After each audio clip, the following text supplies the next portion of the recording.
Saya Ibu Rusmayana, saya mengajar di SD Al-Mubrak dan teman saya namanya. Nama saya Bu Febri Haryanda, saya mengajar di SMP Al-Mubrak. Sebelumnya Ibu mengajar mata pelajaran apa di sekolah atau sebagai wali kelas apa di sekolah? Saya mengajar matematika, cuma karena saya wali kelas 1, jadi saya mengajar beberapa mata pelajaran jadi guru kelas. Kalau saya di SMP mengajar IPS sama pendidikan Pancasila. Baik Bu, di sini ada beberapa pertanyaan yang harus kita tanyakan. Yang pertama itu tentang manajemen sekolah. Yang pertama, bagaimana administrasi pendidikan di sekolah Ibu mengajar? Kalau di sekolah negara, administrasi mengajar itu yang pertama yang harus lengkap, sama seperti yang harus kita siapkan ketika kita mau mengajar. Mulai dari kan kita menggunakan kurikulum merdeka, kan? Jadi kita harus menyediakan buku belajar, ATP, CP, semua administrasi harus sudah dilengkapkan sebelum mulai pembelajaran. Terima kasih. Dan yang kedua itu bagaimana manajemen pendidikan di sekolah? Mengenai manajemen pendidikan, mulai dari kepala sekolah, di bawah kepala sekolah itu ada namanya wakil, kemudian ada wakil kesiswaan, wakil kurikulum. Nah itu manajemennya. Kemudian di bawahnya ada guru. Nah dari guru itulah akan menyebar ke kelas-kelas yang akan mendidik anak. Terus yang ketiga, bagaimana organisasi pendidikan sekolah yang Ibu mengajar? Organisasi yang ada di sekolah negara itu ada banyak macam. Ada eskul, organisasinya itu ada eskul ya. Eskulnya itu dari pramuka, tari, kemudian musik, ada juga bahasa Inggris, kemudian ada seni suara, kemudian ada sepak bola atau futsal, lalu ada lagi bahasa Indonesia. Jadi di situ organisasi dijadikan wadah untuk minat bakat anak-anak. Yang keempat, bagaimana kepemimpinan di sekolah ini? Kepemimpinannya ya sama seperti sekolah lain kepemimpinannya. Bagaimana layaknya seorang pemimpin untuk bawa-bawahan. Atau ada rekan kerja, rekan kerja. Terus yang keenam, bagaimana akreditasi sekolah Ibu saat ini? Untuk akreditasi sekolah kami masih A. Cuma kan ini dalam tahap tahun depan kebetulan mau akreditasi lagi. Jadi sekarang dalam tahap persiapan akreditasi. Terus yang ketujuh, bagaimana sarana dan prasarananya? Bu, bisa bantu? Untuk sarana dan prasarananya sudah sangat memadai menurut saya, baik di ruang kelas itu memang ada beberapa kelas yang terdapat infokus dan beberapa lagi tidak dibuat infokus karena memang ada infokus portable gitu yang bisa dibawa ke kelas untuk berpindah-pindah gitu. Mungkin dalam kedepannya akan dibuat per kelas infokus sendiri. Lalu untuk perpustakaannya juga ada aman, laboratorium, mungkin ke laboratorium. Ada beberapa yang belum terlengkapi. Berarti kalau kelasnya ada berapa bagian? Kalau Ibu kan ada SD, terus Ibu di SMP ada beberapa kelas. Kalau di kelas SMP hanya 3 karena memang belum sampai 10. Iya, belum sampai 10 tahun di sini. Berarti cuma ada 3 lokal saja. Kelas 7, kelas 8, kelas 9. Ya. Nah, kalau di SD ada 12 lokal per fase. Kalau di kelas 1 ada 1A, 1D, 2A, 2B, dan seterusnya. Terus yang ke-8 itu, apa keunggulan dari sekolah ini mengajar? Keunggulannya Bu, pasti ada. Pasti ada ya. Apalagi sekolah ini memang berbasis sih. Kayak namanya gitu. Ya, mempunyai visi misi. Iya, tapi dalam kekristenan gitu. Jadi meningkatkan iman anak-anak gitu. Di sini juga udah diajarin sih dari kelas 1 SD gitu sudah harus mandiri untuk berdoa, baik doa memulai pelajaran, mau doa pulang, bertanggung jawab juga terhadap ibadah gitu. Karena kita juga di setiap Jumat gitu ada ibadah gitu. Gak cuma sih, ada Paskah dengan Di hari-hari besar, kalau misalnya kayak orang Kristen kan ada Paskah, ada perayaan Natal.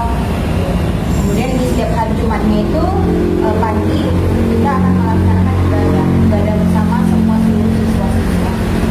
Jadi nanti yang bertugas dalam memimpin pujian ataupun ibadah itu anak-anak. Jadi anak-anak sudah diajarkan untuk memimpin sejak dini. pujian. Pujian atau doa. Terus yang 9, apa kelemahan dari, kan tadi udah keunggulannya, berarti ada juga kelemahannya. Dan seperti tadi saya sampaikan, ada kalau laboratorium ada beberapa yang belum memadai. Kan kalau laboratorium kan seharusnya SMP itu kan mereka udah belajar IPA. IPA itu kan ada bagian fisika, kimia, biologi. Nah mungkin belum ada pembagian laboratorium yang secara rinci gitu. Jadi masih satu, baik di situ fisikanya, di situ biologi, di situ kimianya. Jadi belum ada pembedaan. Yang 10, apakah sekolah model-modelan misalnya itu SPP, terus kalau ada kegiatan itu kan tadi ada pasca, apakah dipungut dari siswa? Mengenai pembiayaan, karena ini kan sekolah swasta ya, jadi anak-anak dipungut iuran bulanan apa yang dinamakan SPP. Kemudian anak-anak juga dipungut untuk mengenai kegiatan seperti pasca, nah itu dipungut, kemudian Natal juga dipungut. Dan kami ada program kerja yang namanya outing class. Setiap tahunnya kami akan mengadakan outing class, di mana outing class itu dibebani sama kepada siswa, yaitu mulai dari transportasi itu. Biasanya kami outing classnya itu ke museum, terus ke Satlantas, gitu, ke perpustakaan, seperti itu kan membutuhkan dana transportasi. Nah itu anak-anak yang membayar sendiri. Kalau itu biayanya berarti per bulan nanti. Kalau SPP-nya tadi Ya, SPP-nya per bulan. kan semua pun siswa kan nggak sama gitu derajatnya, masih ada yang cukup-cukupan lah gitu kan. Apakah kalau ada keterlambatan kayak SPP dikasih waktu atau tempo lagi gitu? Ada batasan waktu sih setahu saya. Cuma kan ini kan bagian dari bendahara atau kantor kan. Jadi yang kami tahu kalau misalnya dia per tanggal 9 atau sebelum itu ada keterlambatan itu. Yang terakhir mengenai manajemen sekolah itu, masalah krusial apa yang ada di sekolah dan mengapa terjadi masalah tersebut? Maksudnya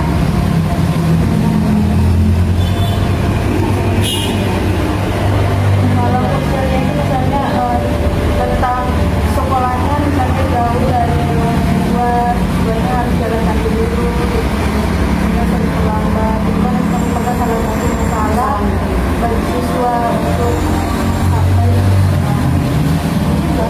Kalau untuk letak tata lokasi tidak menjadi masalah ya gitu, untuk peserta didiknya sendiri, karena rata-rata memang sangat minim keterlambatan yang terjadi di sekolah kami. Jadi untuk letak backgroundnya, tata letak sekolahnya nggak ada masalah apapun dengan siswanya.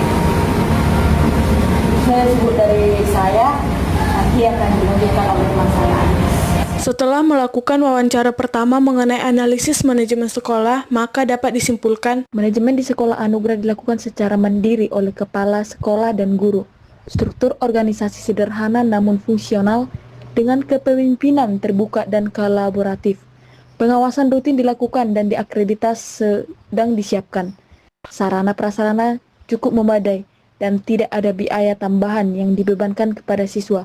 Tantangan utama adalah keterbatasan tenaga dan fasilitas. Baik, cukup sekian kesimpulan yang dapat disampaikan. Video berikutnya yaitu mengenai analisis guru. Berikut saya akan melanjutkan wawancara dari teman saya hari ini.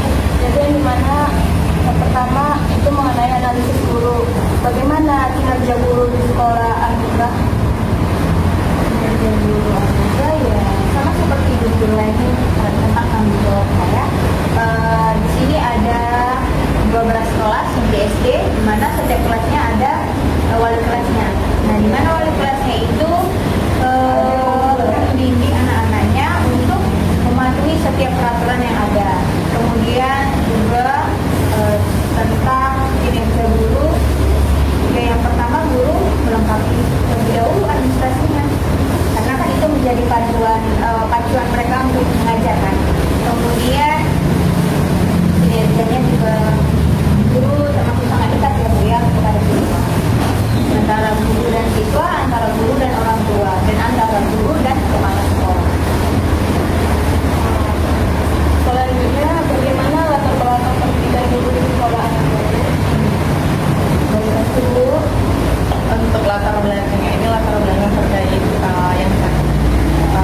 bagaimana cara kita menyatukannya itu yang paling penting itu, nggak akan sampai terbobok gimana guys. Nah, selanjutnya bagaimana tuntutan kurikulum di sekolah yang ada guru dan apa tantangan misalnya. Apalagi sekarang kan adanya kurikulum merdeka yang dimana kurikulum merdeka ini lebih banyak kegiatan-kegiatan begitu. Apa ada tantangan yang lebih besar gitu? Kalau dibilang tantangan mungkin banyak ya, karena kan peralihan dari K13 ke kurikulum merdeka. Kalau K13 itu kan mungkin pembelajarannya anak-anak lebih santai, mereka hanya mendengarkan atau hanya mengerjakan apa yang diberikan sama guru kan. Nah kalau di kurikulum merdeka ini kan semuanya harus bekerja, siswa, terus gurunya juga harus lebih kreatif, ya kan? Siswa itu lebih kreatif, gurunya juga harus lebih kreatif. Nah, untuk tuntutan kurikulum merdeka ini harus ada banyak yang diciptakan karena ada yang namanya proyek. Nah, di sini siswa dituntut memang harus menciptakan sebuah karya. Jadi mungkin itu salah satu tantangan guru bagaimana siswanya harus kreatif. Karena kan tingkat yang anak kan berbeda-beda. Belajar untuk tantangan guru. Apakah materi sekolah dikembangkan oleh guru sendiri atau dari CPD? Oh, dari modul lain juga juga Rata-rata sih mengembangkan sendiri ya. Mungkin gurunya sebelum mengajar mereka ada belajar satu hari sebelumnya, atau kami juga mempunyai kombel namanya komunitas belajar.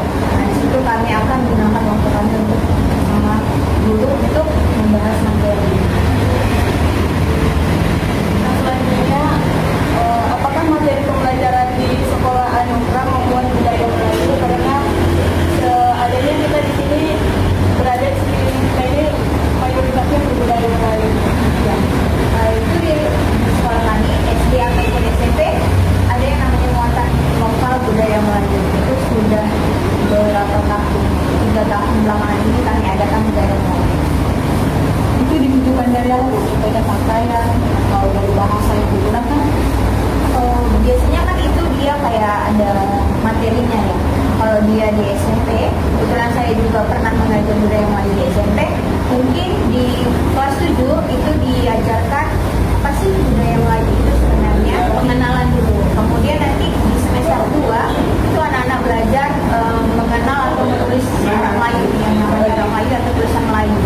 Kemudian di kelas 2 mereka akan praktek. Praktek tentang tradisi, adat istiadat, kemudian bagaimana cara membuat makanan budaya Melayu khas Melayu. Berarti kita makan materi ya? Ya, materi, kemudian nanti di fase selanjutnya akan diadakan praktek. Tapi budaya Melayu itu hanya diterapkan saat kita mengikuti pelajaran yang bermata pelajaran budaya Melayu begitu saja, atau misalnya ada guru yang mengajarkan menggunakan bahasa Melayu di mata pelajaran yang lain. Kayaknya kalau misalnya itu cuma pelajaran aja ya Bu, tapi kan ya sekarang ini guru budaya yang Melayu kami itu yang betul-betul asli orang Melayu. Jadi beliau sebagian besar ada yang menggunakan bahasa Melayu agar mempermudah mereka memahami. Setelah melakukan wawancara yang kedua mengenai analisis guru, maka kesimpulannya adalah guru berperan aktif dalam mengajar dan mengelola sekolah. Mereka menyusun materi sendiri dan berupaya menyesuaikan dengan kurikulum. Nilai-nilai lokal seperti budaya Melayu dan kemaritiman turut dimasukkan ke dalam pembelajaran. Meskipun belum semua guru sesuai bidangnya, dedikasi mereka tinggi. Baik, sekian kesimpulan yang dapat disampaikan mengenai analisis guru. Video selanjutnya yaitu mengenai analisis siswa. Selanjutnya, bagaimana minat siswa terhadap lingkungan sekolah? Minat siswa ini yang bagaimana kira-kira? Misalnya dalam 1 tahun itu berapa banyak siswa yang berminat mendaftar ke sekolah Anugerah? Apakah banyak siswa yang berminat untuk mendaftarkan atau apakah jumlahnya itu bertambah atau berkurang? Dari mana siswanya? Stabil. Tapi kalau untuk SMP dia meningkat. Meningkat SD ya stabil. Mereka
tugas guru juga nih untuk meningkatkan literasinya. Nah di sekolah juga ada program literasi kami setiap pagi gitu.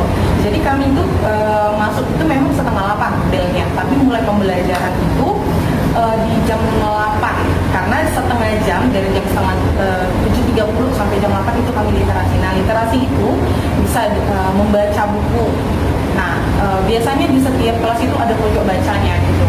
Jadi di pojok baca itu ada buku. Nah disitulah nanti siswa membaca, atau nanti ketika ada beberapa penyampaian yang guru mau sampaikan di literasi itu, di situ baru disampaikan gitu.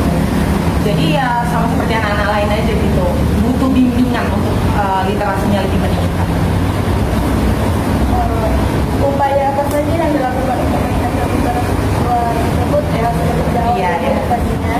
Terus selanjutnya, apa ada kasus perundungan di sekolah atau ada kasus-kasus siswa-siswa yang bermasalah di sekolah?